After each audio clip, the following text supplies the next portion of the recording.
Алы кеңірдап тұрсаң күлкің жақшы, ағайын ақбаталу сүйкім жақшы. Байлықаң ішембейбіз бұл ақындар, байлық делең ал мүмкін жақшы. Ақындары Қырғызстан ақ қалпақты, 6 күндік өмірді сүрсін жақшы. 6 бай олтырған казинодон, 6 ақын ырдап тұрған үңкір жақшың ай. Қазақ боры келет деп қырғызым көңілін көнім бұрчеле. Асыл туған байды шығарған қырғызсың барың өлчеле. Ой, шекара деген немені қырғыздар барып қалғанда қызықты қазақтар ғана қылчеле. Амансыздарбы, ардактуу көрүүчүлөр, бүгүн биз Кыргыз эл акыны Шаршен Термечиков атындагы Чүй облустук драма театрдын директору Азамат Болгонбаев агабыз менен маектешмекчибиз. Саламатсызбы, кандайсыз? Саламатчылык, аманчылык, Кудайга шүгүр, баары жакшы. Жакында эле алган ошол Кыргыз эл акыны наамыңыз кут болсун. Рахмат. Кепти алгач ошондон баштасак. Албетте, баягы илгери бир окуя бар го чоң. Икая дем бул баягы. Бирден тоолгуну балдарына берсе карыс-карыс этип сындырып коет, анан 9 тоолгуну боосу менен карматса эч кимиси сындыра албай коюптур дегендей болуп, бул акындык өнөр дагы ушул негедир өзгөчө эгемендүүлүктө мындай биримдик жол менен келаткандай да. 2016-жылдагы ушул 4 акынды эмгек сиңирген наамга көргөзгөндө ушул 4өөбүз бир алганбыз анда дагычы. Анан ал учурда биз 4өөбүз ушул эмгек сиңирген наам алып, Раматылык Элмирбек Иманалиев агабыз эл артисти наамын, Рахматулла агабыз эл акынын наамын алганда, ошондо 6 акын бир сыйлык алганда ушундай бир тарыхый окуя болгон. Анан быйыл дагы ушул министрлик тараптан ушул сыйлык берүү чоң комиссия тарабынан бизди сунушта ошол акындар алса деген бир аруу тилегин билдиришкен экен. Ушул мамлекеттик деңгээлде. Анткени бул мамлекетибиздин 30 жылдыгы. Ал эми кыргыз элинин, кыргыз мамлекетинин түркүлүктүү байыртан бери келаткан улуу жолу бул төкмакындык өнөр. Мына ошол өнөрдүн касиети, ошол өнөрдүн бир улуулугун аздектеп, аны ушул 4 акынга берели деген экен. Бизден атайын өтүнүштү, биз дагы ошол документтерибизди анан сураган документин берип, анан толтуруп, Кудайдын буйругу экен, ошол 31-августта эгемендүүлүктүн 30 жылдыгындагы буйрук менен 4 акын эл акыны болуп калдык, төкмө акындардан. Анан ушул наамдар боюнча да ушундай бир талаш нерсе болуп келет. Жашы улуулаганда берсе дагы кеч берди деп айтат. Эрте берсе бул али эмгеги сиңелек деп дагы айтат. Ушул наамды кайсы учурда бериш керек өзү негизи? Эми наамды жашы улуу болобу, же болбосо жакшыраак адам болобу, ошол чыгармачылыгына жараша, чыгармачылык багытына жараша, чыгармачылык өсүшүнө жараша, жараткан чоң баалуулуктарына жараша бериш керек деп ойлойм. Эми сөзсүз тиги улуу киши алыш керек, же болбосо жаштар албаш керек деген мен ойлойм, кайсыл бир деңгээлде мыйзам болбош керек, андай мыйзам да жок. Кайсыл учурда жаратса ошол учурда алыш керек деп ойлойм. Мисалы үчүн балет бийчилери булардын чыгармачылык ажары жаш кезинде ачылат да. Анан буларга 60-та берген кызыксыз болуп калат го деп ойлойм. Ошондуктан илгерки балеттегилер, театрдагылар өзгөчө көпчүлүк учурда жашыраак кезинде алышкан да. Анан бизде ошол кийинирээк эле бир тенденция болуп кетти го деп ойлойм. Бул баягы карганда берип, көпчүлүгү бир пенсияга чыгып, мына 80ден ашкан, 80ге таяп калган учурда берилген учурлар болду. Мен ойлойм, ошол ажары жанып турган кезде, элге өнөрүн тартуулап турган кезде кадырлап сыйлап бериш керек го деп ойлойм. Сиз ошол эмгек сиңирген артисти наамын алдыңыз, буюрса мына эл акыны болдуңуз. Мындай кадимкидей стимул болот бекен наамдардагы? Албетте, стимул эми оозуңа ыр болуп бербейт, сыйлык чындап келгенде, түпкүлүгүндө оозуң ыр болуп бербейт.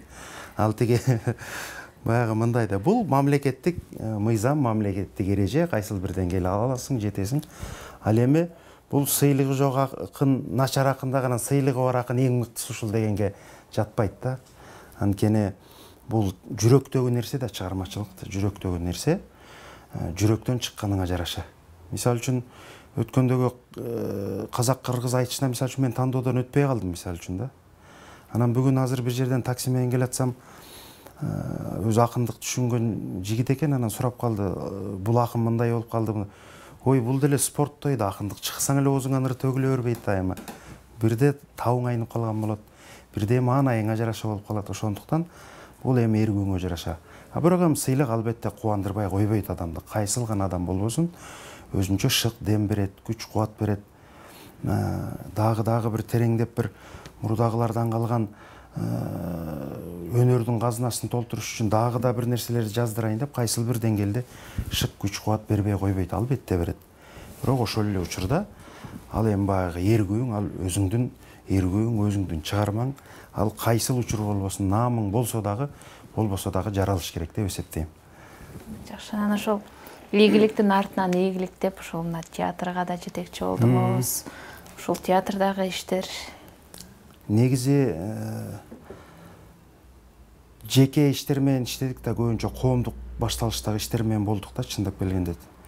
Себеби 2000-жылы Айтыш коомдук фонду түзүлдү. 2004-жылы катчы болуп жумушка кирдим Айтыш коомдук фондуна. Айтыш коомдук фонду түзүлгөн учурдан баштап эле Ашыр Алатанын концерти болуп калды 75-жылдыгы. Анан ал экөөбүз афиша чаптап жөнөдүк. Жайдын күнү болчу, сылансы кийип ошо сылансыбыз тешилгич афиша чаптым. Азыр афиша азыр чаптабайт андай. Мурда чапташыбыз ошентип, анан тешилге ошону чаптап эле жумушубуз коомдук болуп башталган, ырдан тышкары. Анан кийин Айтышка төрөгө болуп калдым. Ал жакта да бир топ 5-6 жылдай иштедим, Айтышты, мындайча айтканда, ичинен да билем, сыртынан да билем да. Бул ырдаган тарабы кандай болот, ал жагынан да аралаштым бир топ жыл. Анан уюштуруусу да бир топ түйшүк да. Азыр эми Айтыштын бир кайсыл бир деңгээлде ажары ачылып турган мезгилде, себеби өзүңүздөр билесиздер, мына филармонияда болсо эл батпай турат. Сыртта болсо эл жык-жыйма жанагы жерге толуп турган болот. Биз эл келбеген айтыштарга да катышып калдык 2000-жылдарычы. Эл келбеген айтыштарга да катышып калдык. Анан 50 акын келсек, залда 20-30 көрүүчү көрүп отурчу. Анан баягы илгерки тамаша сап бар, кишисинен ырчы көп ким көрүп тур мындай дегенчи. Ошолордун баардыгын көрүп уюштуруп келип анан өзүнүн ийгилигине жетет экен да. Анан айрым учурда баягы ар кандай ойлор айтылып кетип атпайбы, байге калыс берилбей калды, андай болду, мындай болду деген сөздү айтуу менимче жеңилирээк деп ойлойм да. Ал буйрук кайсыл акындын ажары ачылып турса, ошого буйрук.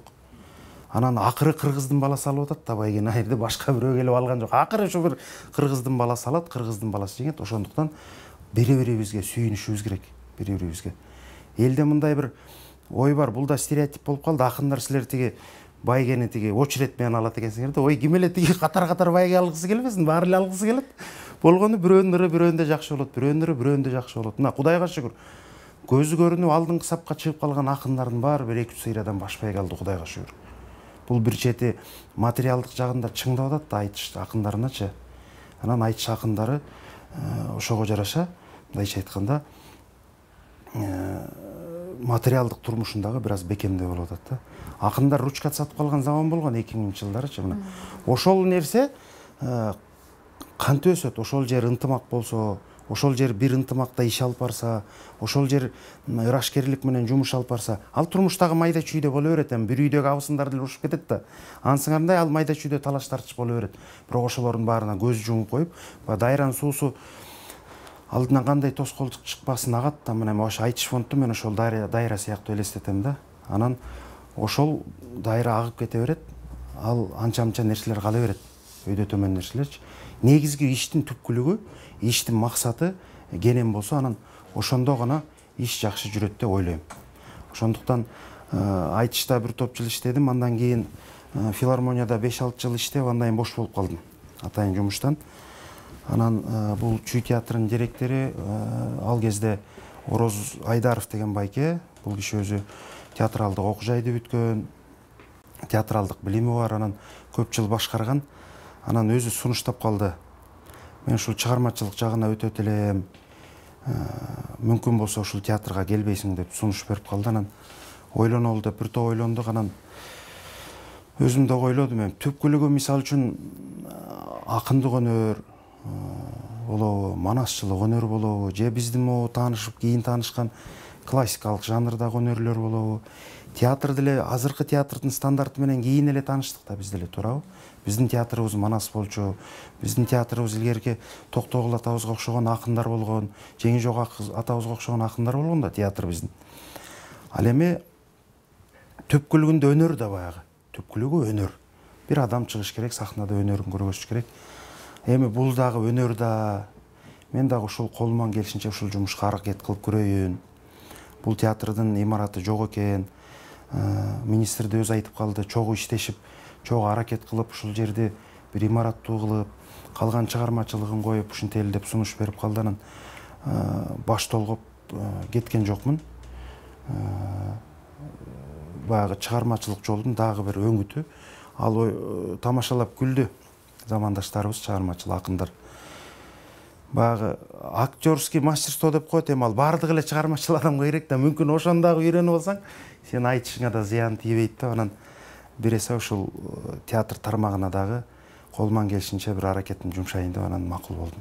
Айтып атабыз го, чыгармачылык баардык эле келип депчи. Бирок баары бир жетекчилик кызмат башка да. Алдыңызда канча адам эмгектенет. Анан ошол ал бул деп алектенип атып, өзүңүздүн чыгармачылыгыңызга бөлүнгөн көңүл, убакыт аз болуп калбай эле? Албетте, туура айтып атасыз. Албетте ал нерсе кайсыл бир деңгээлде баары бир тоскоолдук жаратат. Албетте, себеби бияктын күнүмдүк иштери бар, кагаз иштери бар.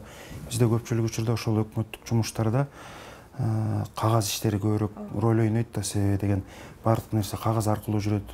Ошол нерсенин баары кайсыл бир деңгээлде албетте убакыт алат. Бирок мен ойлойм, чыгармачыл адам кандай шарт болбосун баары жетишиш керек го деп ойлойм да. Канчалык бош болсоң, ошончолук деле ал 24 саатыңдын баарын өзүңдүн акындыгыңа бөлбөйт экенсиң да.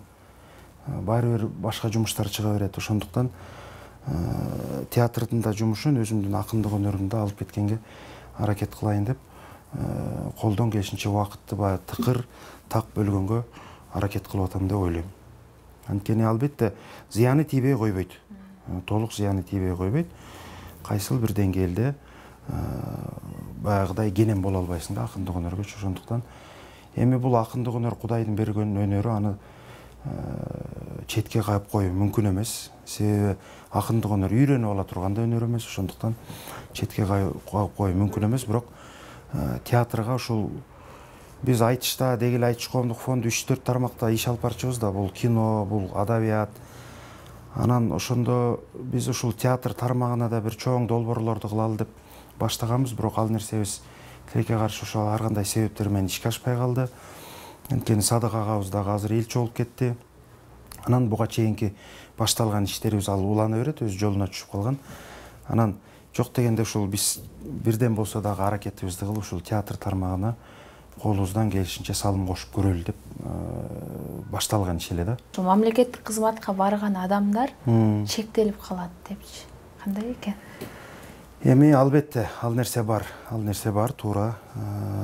Кайсыл бир деңгээлде кызматтын өзүнүн этика эрежеси болот деген баары маданияты болот да. Анан бияка келгенде бир 2 айтышка катыштым го. Бишкектеги бир айтышка катыштым. Анан Таластагы бир айтышка катыштым. Анча-мынча сөздөр айтылды, сын пикирлер айтылды, бирок министрликтен дагы ак үй көк үйүнөн дагы ай сен мынтип айтпа деп желкеден алып мени эме кылышкан жок. Анан мындан кийин деле ошондой болот го деп мен ойлойм. Анткени Кыргызстан акыйкат, тазалык, чындык, арулук жол менен гана өсөт деп ойлойм. Мен бир чети ыраазы болдум 2 айтышта ушул. Ай сен биякта директорсуң да сен эмнеге мынтип айтасың деп мен да желкеден алышкан жок. Жакшы, эл сизди ошол акындык өнөрүңүз менен тааныган соң кепти ошол акындык өнөрүңүзгө айтышка буралы. Рахмат. Ошол жакында эле ошол Садык агабыздын келинчеги Мунара жеңебиз Фейсбукка жазып койгон экен, Айтыш фондунун жаңы түзүлүп аткандагы ар бир акынга сенден 10 киши, мындан 10 киши деп салык салчубуз адам кылып деген учурларычы. Себеби Айтыш жаңы талпынып келатканда. Сиз да болуп калдыңыз да ошондо. Ошол нерсенин баардыгын өз көзүм менен көрүп, ошол нерсени өз жоон терим менен тойдум мен. Ошондуктан мен Айтышка кандай сөз айтылбасын мен жаным ачып кетет да. Мисалы үчүн бир жыл Ошко айтыш өткөрдүк да. Бир жыл Ошко айтыш өткөрдүк, анан билеттин баасын арзаныраак кылдык. Себеби Бишкекте эл көп келет, областтарда азыраак келип калат. Анан кой элдин саны көбүрөөк болсун деп билетти арзаныраак кылсак, эл батпай жана жерде кыргын сүргүн болду. Анан келип бизди урушат да, силер эмнеге билетти арзан кыласыңар? Биякта биз мына элдин баары келип батпай калдык дейт. Билетти кымбат кылып койсок, ой силер билетти кымбат кыласыңар деп кайра ошондуктан. Айтыш башталганда да ушундай болуп башталган. Мына Тарых музейинин залы бар, ал жерге да көп көрбөй калдык. Кийин ремонтко жабылды. Ошо менен тандоо турларыбыз ошол жерден өткөрчү. Тандоо тур эмес, Айтыштын өзү ошол жакта болчу. Айтыш филармонияда өттү деген түшүнүк жок болчу таптакыр. 93-жылы, 92-жылы бир өткөн экен. Агайым биз бала болуп катышкан жокпуз. Тарых музейге келебиз. Максат Кулуев экөөбүз группалашпыз да. Анан 2000-жылы Максат айтып калды, ушинтип Айтыш болот. Анда Айтыш фонд жаңы мына түзүлөт түзүлбөйт деп турган кез. Айтышка баралы деп калды, анан Айтышка бардык. Анан Ашарал ата Туганбай ата бар экен ал жерде. Анан Жан Серке деген устанын комузу бар, ошону көтөрүп жүрсөм, Ашкем Тукам айтты. Туганбай тети комузду карасаң деди. Анан ооба деп бирөө менен сүйлөшүп атышат, баш икешип, анан келчи балам деди. Анан сен ким болосуң деди. Ашарал ата мен баягы Кой таштагы Абдылашым Аксакалдын шакирти болом деди.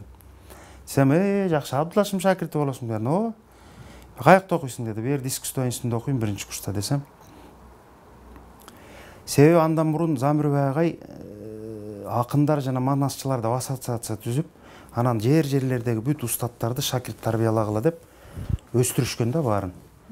Анан ошонун аркасы менен биз жана 97-98-жылдары анан окуп калганбыз жана жердечи. Анан ошол жерден Замирбай агай көрүп, анан ошол жерде окуу жай бар, келип окуйсуң деген, анан азыр өзүнчө айтып берем. Анан ошентип Ашкем менен Тукам чакырып калды. Садык байкелер баары жүргөн экен ошол жерде. Айтыш фонд мына түзүлүп атыптыр. Анан Садык деди, могу Азамат деген жаш бала экен. Абдылашым деген бар, ошонун шакирт экен деди. Деп анан жакшы деп баарыбыз тааныштык. Анан Ашарал ата айтты.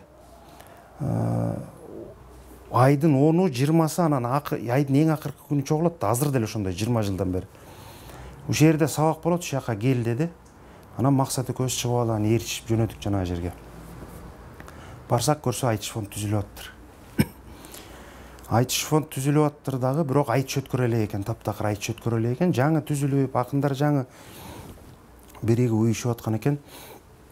Анан аксакалдар болуп сүйлөшүшкөн окшойт өздөрү. Айтыш өткөрөлүбү депчи.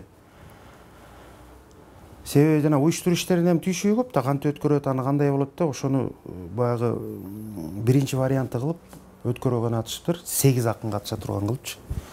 Анан эми 8 акынга тандоо тур өткөргөнүбүз кандай болот? Ошол кезде Бишкектеги аты чыгып калган акындар деп, булар Раматылык Майра жеңе, Раматылык Элмирбек байке, Абдылда Нуралиев, Жеңишбек байке, Амантай байке 5 акын тандоо туру жок катышсын. Анан 3 акынды ушул отургандардын арасынан эле чучугулак кылып тандап алалы деп калды. Анан кыргызда жакшы сөз бар. Бирде бак чуркайт, бирде ат чуркайт, бирде экөө тең чуркап анан бап чуркайт депчи. Ошол негедир ошол 8 акындан өткөн Айтыш 2 жолу болду да. Анан негедир жана чучугулактан экөөндө тең атым чыгып калды да. Баг ойноп кетти да ошол жерденчи. Бул адамды бир нерсе Кудайдын кудурети дем, бул түпкүлүгүндө Кудайдын кудурети ба. Ушул бала акындык өнөргө аралашып келип ушунун багын ачып коеюн десе керек го Кудай ошолду. Анан чучугулак илин калымдан катышып калдым жана Айтышкачы. Жана Айтышта 8-өбүз, анан калганы тиги 20-30 киши көрөрман, калган көрөрман өзүбүз эле. Ошентип анан катышып калдым. Кийинки 8 акынга да катышып калдым. Биринчисинде чыктык, Абдылда Нуралиев агабыз менен айтыштык. Экинчисине чыктык, Элмир байке менен айтыштык. Ошол сүрөтүндө болсо керек үйдө. арык кезим чоң чапан, анда форма тиктирет деген жок болчу анда. Айтыш болор күн кыялга барып чоң чапан сатып алчу. Ал бизге чак чапан жок, ал Кудага бара турган чапан ал жана чоң аябай. Аны кийсең бизге 5-6 жолу оорулот. Ошону кийип алып, анан такасы жешилген батинке жаздын күнү болчу да. Анан ошону кийип алып айчканбыз. Андан кийин 2002-жылы Таласта Талас Таңшит деген чоң фестиваль өтчү эле, телефестиваль. Биринчиси өтүп, экинчисине Садык байке айтып калды: "Ай, силер жаш балдар ушундай нерселерге барбасаңар өспөйсүңөр. Баргыла" депчи, "көрүп келгиле жок дегенде катышпасаңар дагы" деп.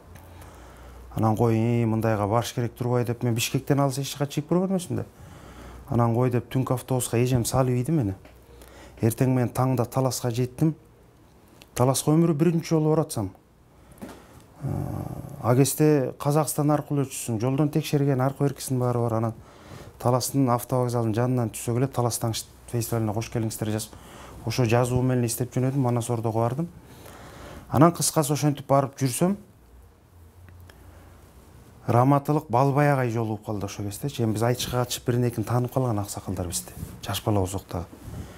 Анан Балбай агай айтып калды: "Ошо кезде жаратылыштын шарты бирдеме болгонбу? Айтор ушул көчкү түшкөнбү, эмне болгонду билбейм. Ушул кыскасы ушундай бир жаратылыш эмеси болуп, Ош Жалал-Абадтан анан Казакстандын акындары келбей калды" деди. Так чукул болор да келбей калыптыр да. Анан берде өзү деле акынас катыша бергиле деп калды.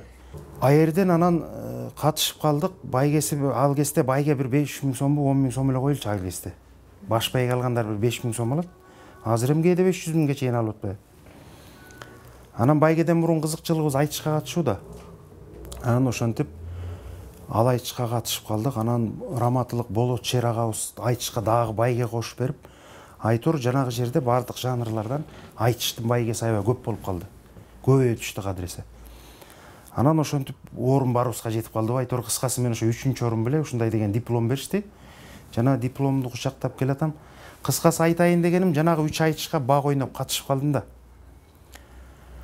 Мүмкүн эгер ал 3 айтышка катышпай калсам, маселен, мындай акырын байкалбай кагылып отуруп, мүмкүн өзүмдүн көңүлүм да сынып, мүмкүн кадыресе алыстай түшмөкмүн да. Ошол 3 айтыш анан Кудайдын буйругу менен эле болуп катышып калдым да. Анан ошондон бери анан бир кыйла айтыштар өттү. Ошентип жүрүп олтуруп, анан Садык агабыз айтчы, ошол кезде машине саябыз, айтышты филармонияда өткөрөбүз, эл жык жыйма болот десе, анча-мынча акындар Гүлчекен тамаша кылды деген. Ой, бүгүн жөн эле бир нерсени айта берген киши окшойт, кыялдан эле депчи. Анан ошентип жүрүп олтуруп, жанагы 2 жолу 8ден акын катышкан айтыш өттү. Бири 2001-дин күзү, бири 2002-нин жазы болсо керек эле. Ошентип анан 1 жылдан кийин анан филармонияга чоң айтыш өткөрө турган болдук, жанагынтип машине сайып. Биз ошол 3.000 сом, 5.000 сом байке сайып аткан кезде казактар Жигули сайып, Жигулиден да өтүп Волга сайып баштаган кези, жапжаңы Волга сайып баштаган кези болчу. Анан ошондо жана казактын Садык байке деле айтып жүрөт бул сөздү. Казактын жана Эрмек деген акыны бар, ошол айтып атпайбы? Коромдо 2-2ден Волга турар, жолдон сала кет деп, кыргыздын акындары жолдо турар депчи. Бир айтыштырды алган сөз ошол. Анан ошол сөздүн таасири менен Садык байке жаш жигит экен а кезде. Кой, ушул биз дагы акындарды көтөрөлү. Биз дагы акындарды ушундай кылып өстүрөлү. Даражасын бийиктетели. Ушинтип айтыштын байгесин чоң кылып саялы деп анан ошол нерсе менен түзүлгөн. Ошентип жүрүп олтуруп анан 2003-тө чоң айтыш кылдык. Чоң айтыш кылып, Токтогул атабыздын 140 жылдыгына арналды бул айтыш. Мамлекет эгемендүүлүктүн 2200 жылдыгы, ушундай эгемендүүлүк баары чогулуп келип олтуруп, эгемендүүлүк майрамы, мамлекеттүүлүктүн 2200 жылдыгы, анан ошо Токтогул атабыздын тою деп 2003-жылы биринчи жолу машине сайылган чоң айтыш болду. Ал айтышта кирүү акысыз болду. Ошол айтыштан эшиктин баары сынды, терезенин баары сынды. Филармониянын директору агесте Керим Мырсалиевич болду. Керим агай айтты, мына баарын талкалап кетти. Эл көп келди, аябай көп болду да. Тип ага чейин келчү эмес антип. Бош залда айтышчыбыз. Анан кой, бекер кылганыбыз болбойт экен, эшик терезени сындырып кетет экен. Кийин билет саталы деп, анан айтышка билет сата баштадык. Ал кезде да сөз чыгарышкан, мына Садык Шернияз деген бирөө чыгып, акындарды айтыштырып билет сатып байып атат депчи.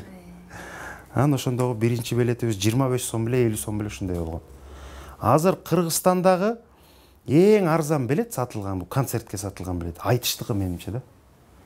Айтыштын билети. Бирок наркы улуу өнөр да, баркы улуу өнөр. Биздин угарман көрөрмандарыбыздын капчыгы бир аз жукараак болот экен. Пенсионерлер болот экен, ата-апалар болот экен, айылдан бери келгендер болот экен.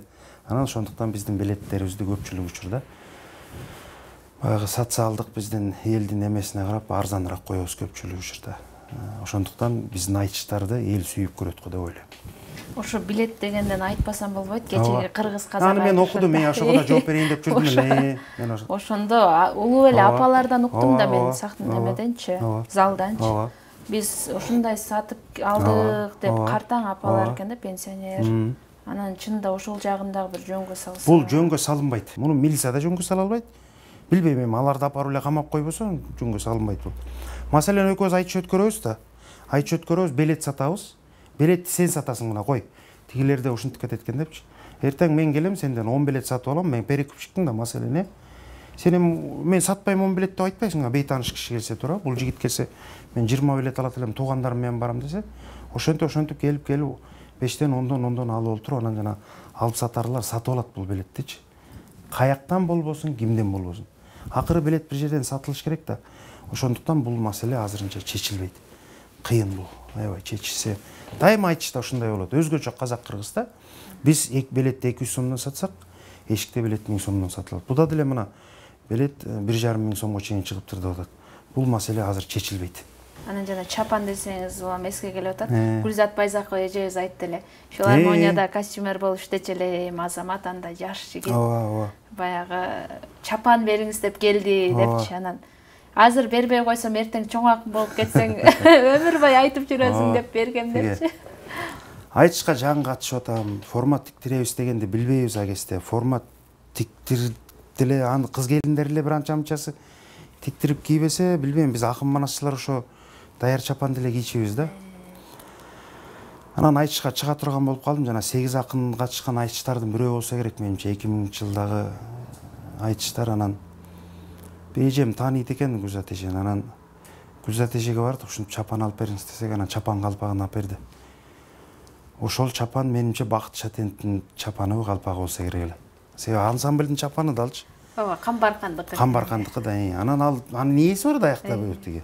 Анан өздөрүн суранса керек го. Анан азыр Бакыт байке да Гүлзат эже да күлүп калат, ошол ушаяктын чапанын кийип чыктың эле деп. Анан мен дагы бул нерсеге аябай сүйүнөм, анткени бул жакшы бата аруу тилек адамдар бири-бирине өтө берет да, чын ниеттен болсочу. Анан Камбаркан деген ал Кыргызстанда эле эмес, Кыргызстанды дүйнөгө дөңгөрөткөн ансамбль да. Анан ошол жердин чапан калпагын кийип мен алгачкы жолу айтышка чыкканыма мен сүйүнөм бүгүнгө чейин. Мына Гүлзат эжебиз бул бата да, ошол нерседе. Бата десе эле, колдоо десе эле биз ойлой беребиз, астына тиги ат мингизип, үстүнө тиги үй кийгиш керек экен. Жок. Колдоо деген ушуга окшогон эле нерсе. Гүлзат эжеге мына ушуга күнгө чейин ыраазы болом. Сүйүнөм абдан.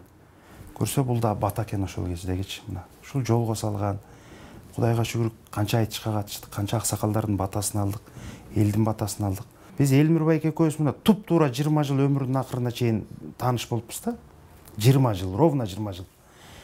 Окууга келдик, окууга келсек Элмир байкеди окууга тапшырып атыптыр. Көрсө ага чейин Гүлбү жеңе окуу, анан ал болуп бүткөндөн кийин бул киши окумагак да, үй бүлөлүк шарты боюнча ошондой экен. Аны мен тааныбайм да, сен 17-те болсоң кайдан тааныйм, өзүм акындыкка жаңы эме болуп атсам. Анан Элмирбек бу жерде мугалим окшойт деп калды, атам, мугалим окшойт деп анан кетип калдык. Көрсө группалаш экенбиз.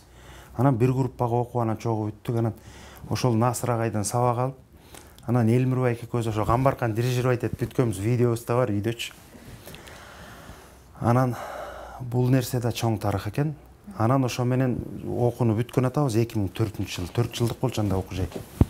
Окууну бүткөн атсак Элмир байке сурап калды. Элмир байке себеби айтыш фонд түзүлүп, ошо студент учурунда эле төрөгө болуп иштеп калды. Садык байкеден кийин эле Элмир байке жетектеп калды. Анан 2004 бүткөн атсак, сен каяка жумушка баргантасың деди. Анан ой, билбейм каяка жумушка барарым деле, бил жумуш жөнүндө ойлонгон да жокмун десем, сен анда ойлонбой эле кой, тиги айтыш фондко келип эле секретарь болуп иште андан көрөк деди.